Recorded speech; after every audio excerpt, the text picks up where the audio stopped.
O livro do profeta Zacarias. O livro começa após o retorno dos exilados da Babilônia para Jerusalém. E nos é dito no livro de Esdras que Zacarias e Ageu desafiaram e motivaram o povo a reconstruir o templo e procurar o cumprimento das promessas de Deus. Há muito tempo atrás, Jeremias, o profeta, dissera que o exílio de Israel duraria 70 anos e que Deus restauraria a sua presença para um novo templo e traria seu reino e o governo do Messias sobre todas as nações. As datas no início desse livro nos dizem que esses 70 anos estão quase no fim, mas a vida de volta à terra era difícil e parecia que nenhuma dessas promessas se tornaria realidade. Por quê? E o livro de Zacarias oferece uma explicação. Tem um conceito bastante claro. Há uma introdução que define o tom para uma grande coleção de visões de sonho de Zacarias. E isso é concluído pelos capítulos 7 e 8. E então, isso é seguido por mais duas grandes coleções de poesia e profecia. Vamos nos aprofundar e ver como o livro se desenrola. Ele começa com o desafio imposto por Zacarias à sua geração de voltar a Deus e não ser como seus ancestrais, que se rebelaram e se recusaram a ouvir os profetas anteriores, o que os levou ao exílio. E agora, os exilados retornados respondem positivamente a Zacarias. Eles se arrependem e se humilham diante de Deus, ou assim parece. A próxima grande sessão é uma coleção de 8 visões que Zacarias teve, e só para prepará-lo, elas são cheias de imagens estranhas, muito parecidas com seus sonhos. A ideia de que Deus se comunica com as pessoas através de sonhos simbólicos é muito antiga. Ela remonta ao livro de Gênesis, os sonhos de Jacó, ou José, ou do faraó.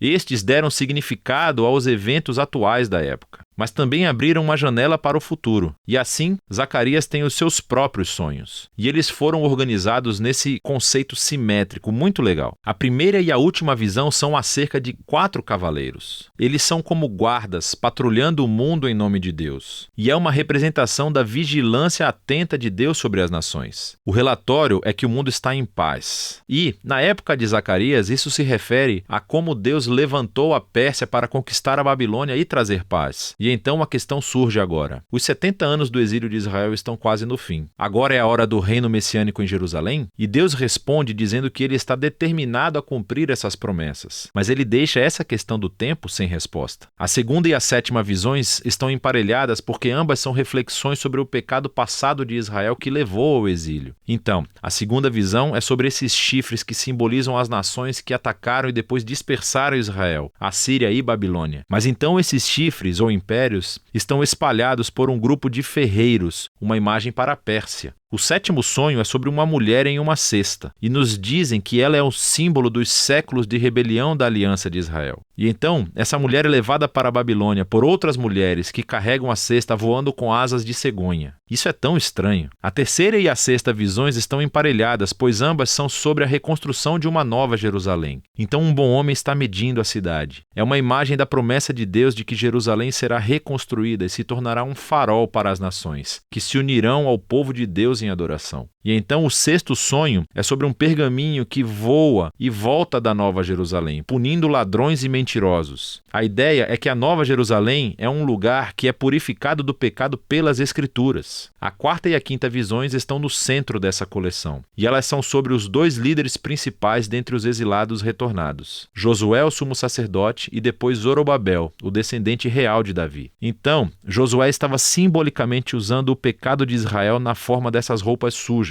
Mas então elas são retiradas e ele ganha roupas novas e um novo turbante, um símbolo da graça e do perdão de Deus. E então um anjo diz a Josué que, se ele permanecer fiel a Deus, ele guiará o seu povo, e Josué se tornará um símbolo do futuro rei messiânico. A outra visão é sobre 2 oliveiras que fornecem óleo para essa lâmpada de ouro elaborada, e em si é um símbolo do olhar atento de Deus sobre o seu povo. E essas 2 árvores simbolizam os 2 líderes ungidos, Josué e depois Zorobabel, que lideram os esforços de reconstrução do templo. E Deus diz que o sucesso não virá a este novo templo se for o resultado apenas de manobras políticas. Em vez disso, esses 2 líderes devem depender da obra do Espírito de Deus. As visões chegam ao fim com uma visão de bônus do profeta e retoma os temas das 4ª e 5ª visões centrais. É Josué, o sumo sacerdote, novamente. E ele recebe uma coroa e é apresentado como um símbolo do futuro Messias, que também será um sacerdote sobre o reino de Deus. Deus. E então Zacarias encerra tudo, dizendo que todas essas visões serão cumpridas somente se a geração atual for fiel a Deus e obedecer aos termos da aliança. E assim, todos juntos, essas três visões enfatizam como a vinda do reino messiânico está condicionada a que essa geração seja fiel a Deus, o que leva à conclusão dos sonhos. É outro desafio para Zacarias. E um grupo de israelitas vem e eles estão de luto pela destruição do antigo templo por quase 70 anos. E eles perguntam a ele: é hora de parar o luto? Quero dizer, o reino de Deus virá em breve? E Zacarias os lembra novamente de como os seus ancestrais rejeitaram o chamado de Deus através dos profetas, o que os levou ao exílio. E assim ele os desafia também. Ele diz que essa geração só verá o reino messiânico se buscar a justiça e a paz e permanecer fiel à aliança. Então, em outras palavras, Zacarias inverte a questão. Ele pergunta: vocês se tornarão o tipo de povo que está pronto para receber e participar do reino de Deus? E essa questão é deixada no ar. As pessoas não respondem e o livro simplesmente segue em frente. E assim chegamos às sessões finais, que são muito diferentes dos capítulos 1 a 8. Cada sessão é uma colagem caleidoscópica de poemas e imagens sobre o futuro reino messiânico. O primeiro, os capítulos de 9 a 11, descreve a vinda do rei messiânico humilde, que está montando um jumento na vinda para a Nova Jerusalém para estabelecer o reino de Deus sobre as nações. Mas então, de repente, esse rei é simbolizado como um pastor sobre o rebanho de Israel. E então ele é rejeitado, primeiro pelo seu próprio povo, mas também pelos seus líderes, que também são simbolizados como pastores. E assim Deus entrega Israel a esses pastores corruptos. E isso levanta a questão: será que a rejeição de Israel ao seu rei durará para sempre? E a seção final, dos capítulos 12 a 14, diz que não. É outro mosaico de poemas e imagens sobre o futuro reino messiânico. E eles descrevem uma nova Jerusalém como um lugar onde a justiça de Deus finalmente confrontará e derrotará o mal entre as nações. É muito semelhante aos mesmos temas do profeta Joel ou Ezequiel. Mas então Deus também confrontará a rebelião dentro dos corações do seu próprio povo. Ele vai derramar o seu espírito sobre eles, diz ele, para que eles possam se arrepender e lamentar o fato de que eles se rebelaram e rejeitaram seu pastor messiânico. O capítulo final conclui com a Nova Jerusalém como o ponto de encontro para todas as nações. E então essa cidade se torna um novo jardim do Éden. E há um rio de água viva fluindo do templo, trazendo cura para toda a criação. E é assim que o livro termina. E assim Zacarias apenas deixa você refletir sobre a conexão entre os capítulos de 1 a 8 e de 9 a 14. E o objetivo parece ser que esse futuro reino messiânico da segunda metade do livro só virá quando o povo de Deus for fiel à aliança, o objetivo da primeira metade. Ler o livro de Zacarias é uma viagem emocionante. Essas visões e poemas estão cheios de imagens surpreendentes e não seguem um fluxo linear de pensamento. E isso é parte do objetivo. É como a história e as nossas vidas. Nem sempre se encaixam em padrões puros e ordenados. Mas os profetas nos oferecem vislumbres da mão de Deus no trabalho, guiando a história em direção aos seus próprios propósitos. E por fim, Zacarias nos convida a olhar para o caos e esperar a vinda do reino de Deus, que deve motivar a fidelidade no presente. E é disso que se trata o livro de Zacarias.